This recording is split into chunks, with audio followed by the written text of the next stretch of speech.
Olá pessoal, daremos início ao estudo da macroscopia do cérebro. Cérebro que é formado por telencéfalo e diencéfalo. Telencéfalo são os hemisférios cerebrais e diencéfalo é formado pelas estruturas tálamo, hipotálamo, epitálamo e subtálamo. Para darmos início ao estudo da macroscopia do cérebro, dividiremos em três partes, sendo a primeira delas o estudo dos ventrículos e de suas adjacências. Pois bem, o quarto ventrículo e o aqueduto cerebral foram objetos de estudo do vídeo relativo ao tronco encefálico. Para estudo das adjacências do terceiro ventrículo, é este o momento reservado para a descrição macroscópica do diencéfalo, com exceção da descrição do subtálamo. Subtálamo, que é uma estrutura que está interna ao hemisfério cerebral e por isso não conseguimos ver na adjacência do terceiro ventrículo. Apenas um corte muito específico poderia nos dar a visão do subtálamo. Pois bem, o terceiro ventrículo, quando limitamos o ventrículo, nós percebemos que existe um teto, percebemos também que existe uma porção anterior, também um assoalho e uma porção posterior. Além destas, existe o limite lateral, como podemos ver aí na figura, o limite lateral do terceiro ventrículo. Em relação ao limite lateral, estrutura que nos chama muita atenção e que é de importância para nós é o sulco hipotalâmico, que se estende desde o forame interventricular ou forame de Monro, responsável pela comunicação do terceiro ventrículo com ventrículos laterais, até o aqueduto cerebral. Importância do sulco hipotalâmico, pois ele define que abaixo dele nós teremos o hipotálamo e acima dele nós teremos o tálamo. No tálamo, estrutura importante para a nossa descrição é a aderência intertalâmica, que é uma ponte de fibras e corpos celulares de núcleos talâmicos, mas que não são tão essenciais, visto que em até aproximadamente 30% das pessoas essa estrutura está ausente. Também nos chama atenção a estria medular do tálamo, nada mais é que um conjunto de fibras responsáveis pela conexão da área septal com os núcleos das abêmias.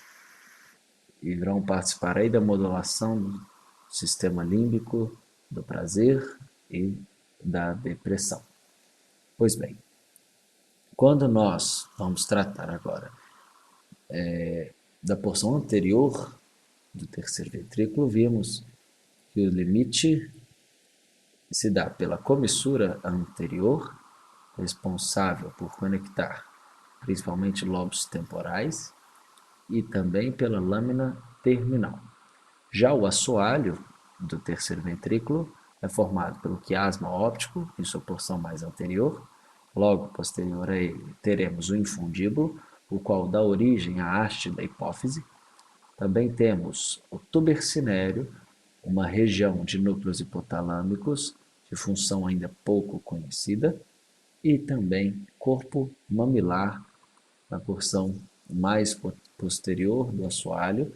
São dois corpos mamilares que irão se conectar com uma estrutura, a qual iremos descrever em breve, que é o fórum.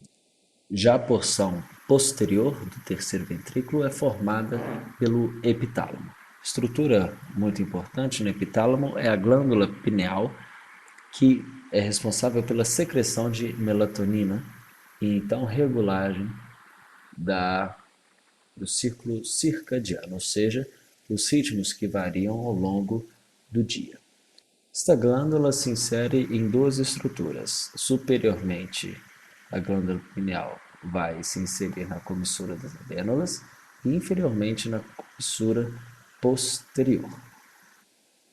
Bom, comissura das adênulas, como o próprio nome nos diz, comissura são fibras que cruzam o plano mediano.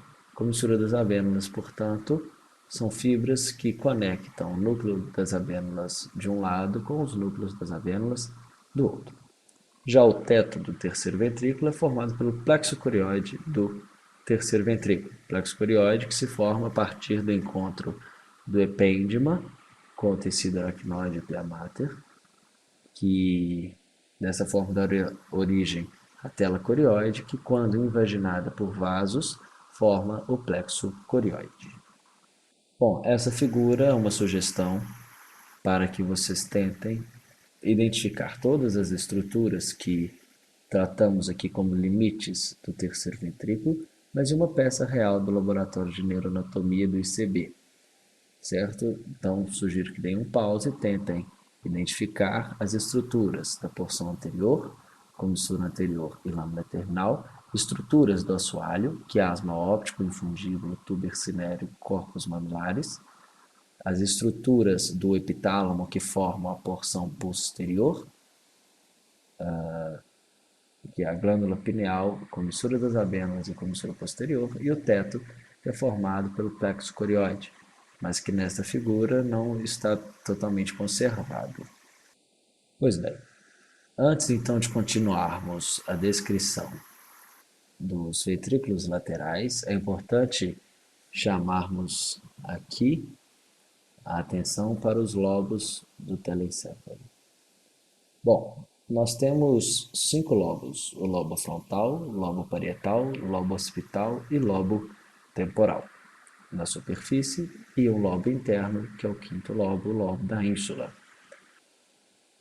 O ventrículo lateral, ele se estende ao longo de todo o telencéfalo e, como podemos ver, ele invade regiões de lobos diferentes. Por exemplo, o corno anterior do ventrículo lateral invade o lobo frontal. Dessa forma, também é correto chamarmos o corno anterior do ventrículo lateral de corno frontal do ventrículo lateral. Quais são as adjacências, ou seja, os limites do corno anterior do ventrículo lateral?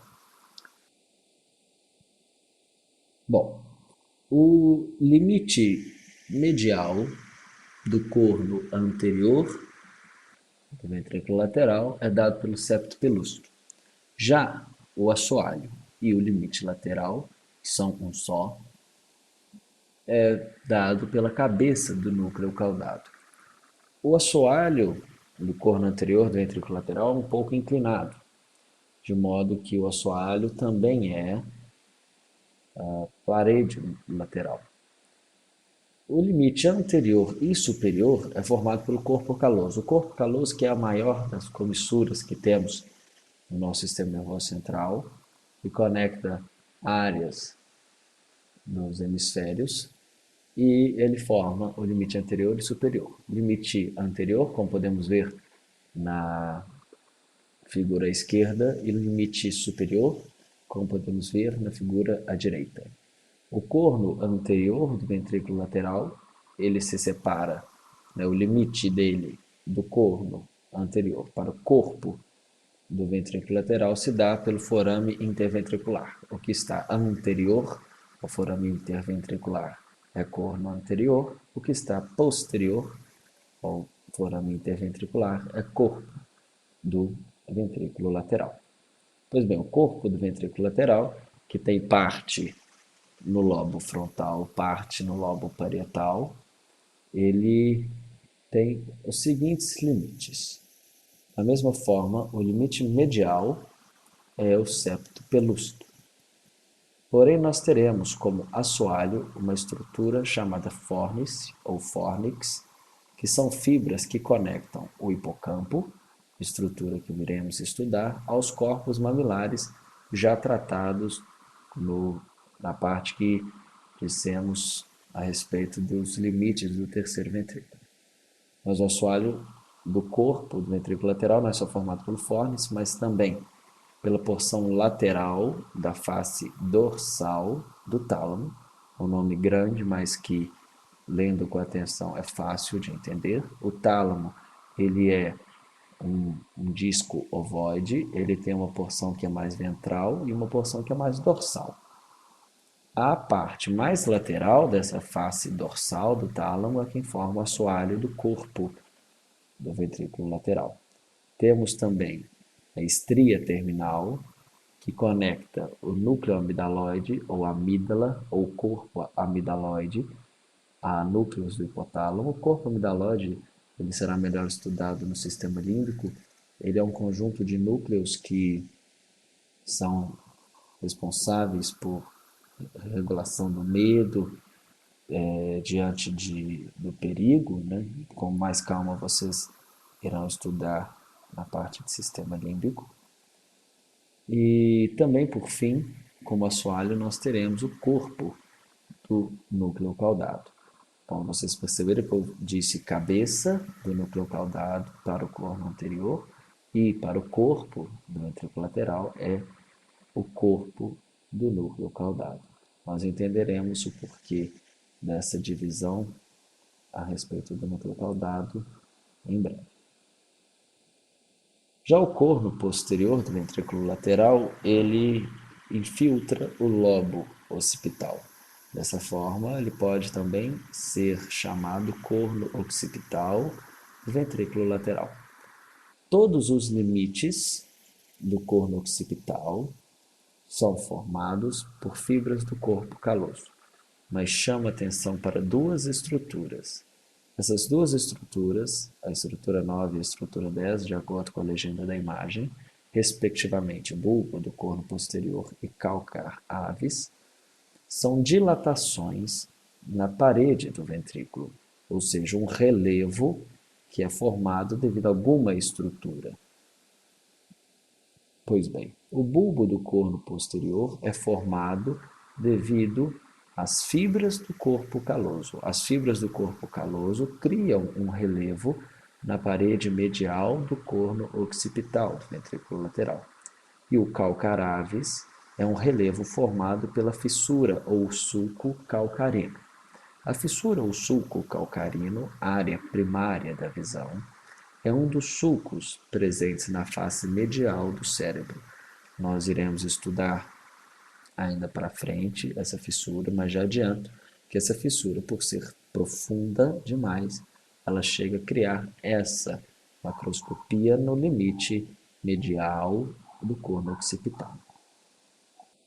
Pois bem, por fim, no ventrículo lateral, nós teremos o corno inferior do ventrículo lateral, o qual invade o lobo temporal. Desta forma, podemos também chamá-lo corno temporal do ventrículo lateral.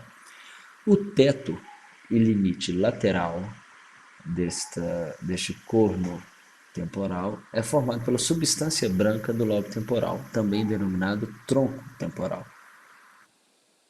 Já o assoalho é formado pelo hipocampo e pela eminência colateral. Hipocampo é uma estrutura muito antiga do cérebro, tendo seu córtex classificado como arquicórtex,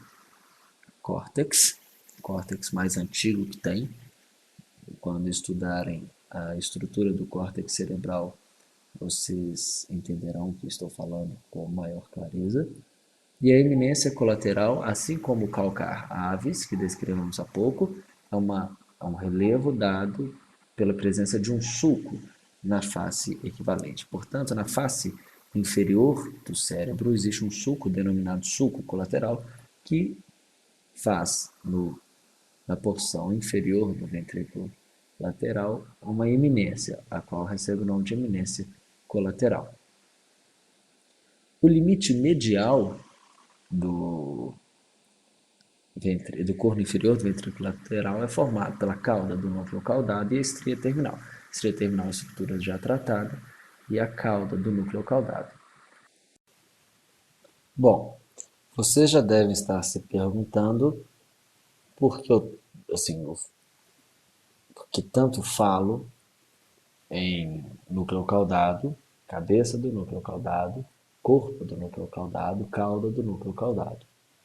Por quê?